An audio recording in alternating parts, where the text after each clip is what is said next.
Namni qalbii isaa jaalala milkaa'inaatiin qabsiisuu barbaade daandii gara milkaa'inaatti nama geessu hordofa. Gootummaan gara hojiitti si'aawuu akkamitti jabaata jettanii yaaddanii beektu? Nagaan keenya kabajaa bakka isin jirtanitti isin haa ga'u kabajamtoota hordoftoota keenya. Kun qophii onnachiistuu torbeetti al takka isin bira ga'uudha.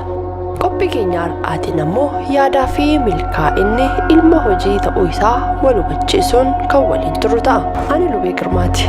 Turtii gaarii qabaadhaa.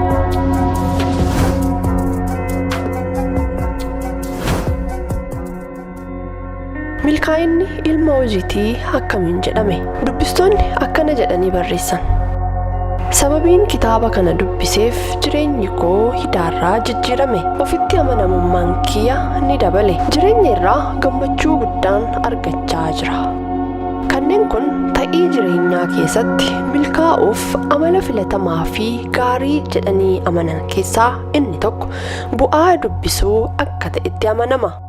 Namoota hundaaf daandiin milkaa'inaa garaagari. Sababni isaas amaloonni akkasii kaaniif uumamaan, kaaniif ammoo adeemsa keessa kennamu. Namni tokko amala badaa yoo qabaate jireenya isaa keessatti milkaa'uu akka hin dandeenye beekuudhaan amala badaa isa hin barbaachisne dhiisuuf carraaquu qaba. Sababni isaas karaan milkaa'inaa daandii tokko qofa waan hin qabneef jechuudha. Amaloonni nuti gabbifachuu qabnu kanneen armaan gadii yoo ta'an caalatti jaallatamaa ta'u. Inni tokkoffaan galatadha.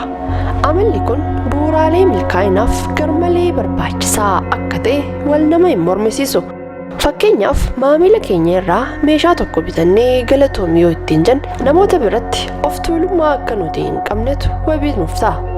Namoonni galata hin galchine baay'een isaanii of tuuluu fi dhaadachuun ofii fi namoota biroo miidhu. Wanta xiqqoo hojjetanii ittiin waan of tuulaniif bakka ga'uuf yaadaman osoo hin ga'iin bakka hin taanetti kufu. Kanaaf ammoo namoonni galata galchan madaala isaanii akka eeggataniif wabii isaaniif ta'a jechuudha. Gama biraatiin ammoo akka amantii keenyaatti waaqa nu uumeef galata galchuun jireenya keenya irratti milkaa'ina guddaa nu gonfachiisa. Galata galchuu dhiisuun kufaatitti nama geessa. Namoonni fiixee milkaa'inaa irra ga'an amalli gaariin isaan ittiin beekaman galata galchuunidha. Akka shaakalaatti galata galchuuf hojiin gaariin ati hojjette yookaan daldaalli daldaaltee bu'aa irraa buufatte yoo jiraatte bu'aan kun kan argame humnaa fi beekumsa kee qofaan akka hin taane beekuu qabda. Akkana jedhi yaadi. Utuu waaqni kana naaf laaffisuu baate silaa wanti naaf dhufu tokkollee hin jiru. Kanaafis waaqa guddaa kana naaf laaffiseef galanni guddaan haa ta'uu jedhe. Inni lammaffaan ammoo hojiidhaaf naamusa gaarii qabaachuudha. Naamusa gaarii yoo jennu hojii tokko hojjechuuf fedhii cimaa qabaachuu fi amanamummaan hojii san hojjechuudha. Akkasumas yeroo hojiin itti jalqabuu fi xumuramu kabajuun wanta barbaachisaadha. Wanta hojjetamu ammoo yeroo kenname sanatti xumuruun naamusa hojiiti. Biyya keenyatti naamusni hojii haala namatti tolu irra jiraachuu baatullee ofuma keenya irraa kaasne naamusni nuti hojiif qabnu kan bade ta'uun isaa nutti mul'ata. Kanaafis rakkoo kana sirreessuun harqoota hiyyummaa jalaa bahuu barbaanne naamusa hojii cimaa qabaachuu fi tattaafachuu qabna. Hojii keenya qulqullinaan hojjechuu fi yeroo jedhame keessatti xumuruuf tattaafachuun itti gaafatamummaa fi dirqama keenya ta'uu qaba. Yoo kana goone carraan hojii baay'ee nuuf banamu. Yoo kun hin taane ammoo harkumaan carraa ofitti cufnee jechuudha. Inni sadaffaan ammoo xiyyeeffannoodha. Xiyyeeffannoo jechuun qalbii ofiin bakka hojii jiraachuu jechuudha. Xiyyeeffannoo kana bakka lamatti qooduu dandeenya. Inni tokko xiyyeeffannoo kaayyoo jireenya keessatti milkaa'uuf kaayyoon kee milkaa'aa ta'uu qaba. Kaayyoo erga murteessitee booda ammoo kaayyoo kee kana irratti xiyyeeffachuuf tattaafachuu jechuudha.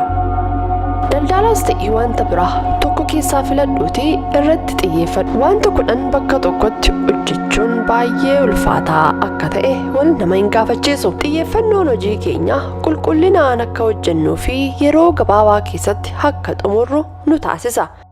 Inni afuraffaan ammoo itti fufiinsadha. Wanta qabatan tokko aga galmaan ga'anitti obsaan itti fufuun furtuuwwan milkaa'inaa keessaa tokko. xiqqoollee haa taatu malee wanta ati guyyaa guyyaan hojjettu walirra tuulamuun milkaa'ina ta'a. Dhugaatti hojiin gaarii waaqa biratti jaallatamaa ta'ee hojii yeroo mara hojjetamu akka ta'e beekamaadha. Akkuma turkoonni bishaan cophee haroo ta'a jedhan wantoonni xixiqqoon yoo walirra kaa'aman wanta gatii baasu ta'u. Kanaafuu milkaa'ina yeroo barbaadetti wanta xiqqoo dandeessu irraa ka'ite adeemsa eegali. Kufaatii yeroo gabaabaa fi gufuuwwaniif harka kennuu dhiisiitii obsaan fulla'i.